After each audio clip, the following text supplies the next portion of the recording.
तो आज की हम इस वीडियो में बात करने वाले हैं गोपाष्टमी की 3 पौराणिक कहानी, जो कि कार्तिक शुक्ल पक्ष की अष्टमी को गोपिका अष्टमी का त्योहार मनाया जाता है। इस दिन गाय को स्नान करा के उसके बछड़े के साथ विधि विधान से पूजा और गाय की परिक्रमा होती है। गोपाष्टमी के दिन गाय के चरणों की धूल को अपने मस्तक पर लगाने से भगवान श्री कृष्ण प्रसन्न होते हैं तथा अखंड सौभाग्य का वरदान देते हैं। गोपाष्टमी की प्राचीन कथा के अनुसार जब भगवान श्री कृष्ण 6 वर्ष के थे तब अपनी मैया से कहा, मैया, मैं बड़ा हो गया हूँ, अब मैं बछड़े चराने नहीं जाऊँगा, अब मैं गौ माता के साथ जाऊँगा। तब यशोदा मैया ने नंद बाबा पर बात टाल दी और कहा, एक बार अपने नंद बाबा से पूछ लो। फिर भगवान श्री कृष्ण नंद बाबा से जाकर कहने लगे, बाबा बाबा, अब मैं बछड़े नहीं बल्कि गाय को चराने जाऊंगा। नंद बाबा ने भगवान श्री कृष्ण को समझाने की बहुत कोशिश करी, लेकिन बाल गोपाल की हट के आगे उनकी एक न चली।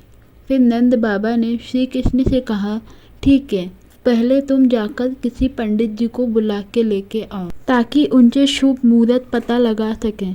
भगवान श्री कृष्ण दौड़े दौड़े ऋषि शांडिल्य के पास गए और ऋषि जी से कहा, पंडित जी, आपको नंद बाबा बुला रहे हैं शुभ मुहूर्त देखने के लिए। आप आज का ही शुभ मुहूर्त बता देना।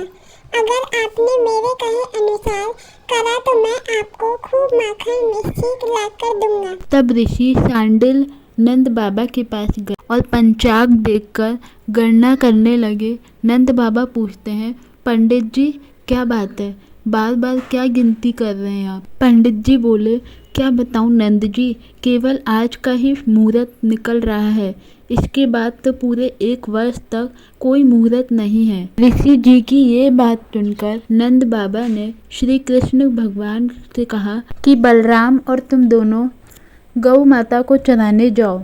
और तब भगवान श्री कृष्ण खुश होकर अपनी माता के हृदय से लग गए। झटपट माता यशोदा जी ने अपने कान्हा का श्रृंगार कर दिया और जैसे ही पैरों में जूतियां पहनाने लगी तो बाल कृष्ण ने मना कर दिया और कहने लगे, मैया, यदि मेरी गाय जूती नहीं पहनती तो मैं कैसे पहन सकता हूँ? और फिर भगवान श्री कृष्ण नंगे पैर ही गायों को चराने वृंदावन जाने लगे और अपने चरणों से वृंदावन की रज को अत्यंत पावन करते हुए आगे आगे गौएं और उनके पीछे पीछे बांसुरी बजाते हुए श्याम सुंदर और बलराम ग्वाल बाल तालवन में गौचारण लीला करने लगे। उसी दिन से भगवान श्री कृष्ण ने गौ चराने का कार्य आरंभ किया और वह शुभ तिथि कार्तिक मास के शुक्ल पक्ष की अष्टमी थी।